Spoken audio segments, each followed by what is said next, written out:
Direction Bruxelles tout de suite. Donc pour tenter de comprendre ce qui s'est passé à l'aéroport de Bruxelles-Zaventem avec deux explosions. C'est ce qui nous a été confirmé. Deux explosions qui ont eu lieu ce matin entre 7h30 et 8h. Il y aurait des blessés. Ce sont des informations qu'il faudra confirmer. Mais ces explosions ont été confirmées par le ministre-président du gouvernement de la région de Bruxelles-Capitale ce matin. Donc apparemment autour des halls d'arrivée entre 7h30 et 8h. On va parler à quelqu'un qui se trouve juste à côté de l'aéroport. Bonjour Robert Michael. Oui, bonjour. Vous êtes à 800 mètres à peu près, hein, c'est ce que vous nous dites. Ça veut dire que désormais, vous ne pouvez évidemment pas rentrer dans l'aéroport. Non, complètement bloqué. On n'a plus d'accès à l'aéroport et même pas d'accès dans Zaventem Centre, dans le Zaventem Centre même, quoi. Alors où est-ce que vous étiez, vous, entre 7h30 et 8h? Est-ce que vous avez vu sortir des gens de cet aéroport? Est-ce que vous avez entendu quelque chose? Je suis sur mon lieu de travail et on a entendu 2-3 sirènes et on voyait des gens passer en pleurs. On a vu des gens un peu en boitant et avec un peu ensanglantés aussi. Donc directement, on a demandé ce qui s'est passé. On nous a dit directement des bombes à Zaventem. On a une personne qui est même tombée dans les bras de mon collègue tellement il était complètement ému. Et on imagine affolé, ça veut dire que vous voyez autour de vous s'organiser les secours, par exemple. Vous voyez arriver les forces de secours qui sont là et peut-être les forces de police même se mettre en place. Oui, on a des camionnettes, des voitures, des motos, on a plein de choses. Les pompiers sont là, on entend que ça, sirène, et c'est très impressionnant. Robert Michael, vous qui êtes juste à côté, racontez-nous un petit peu l'aéroport Bruxelles-Zaventem, c'est quoi?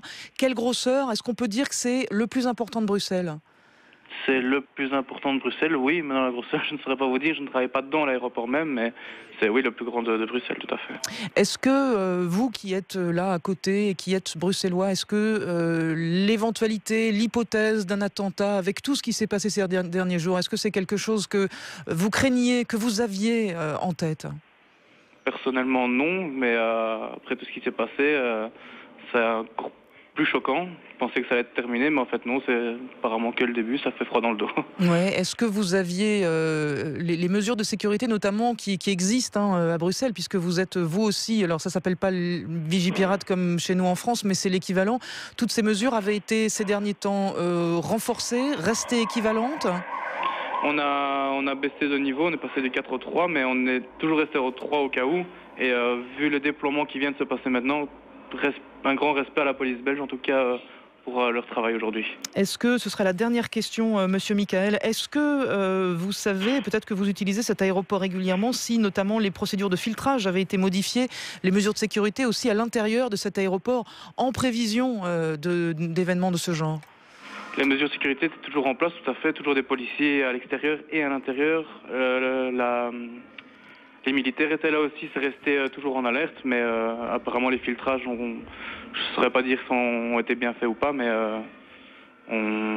c'est difficile à dire. En tout cas. Et on pourra déterminer peut-être dans les minutes ou dans les heures qui viennent où exactement ont eu lieu ces explosions, dans quelles circonstances et dans quel lieu surtout précisément de cet aéroport de Bruxelles National. Merci beaucoup Robert Michael en direct sur France Info.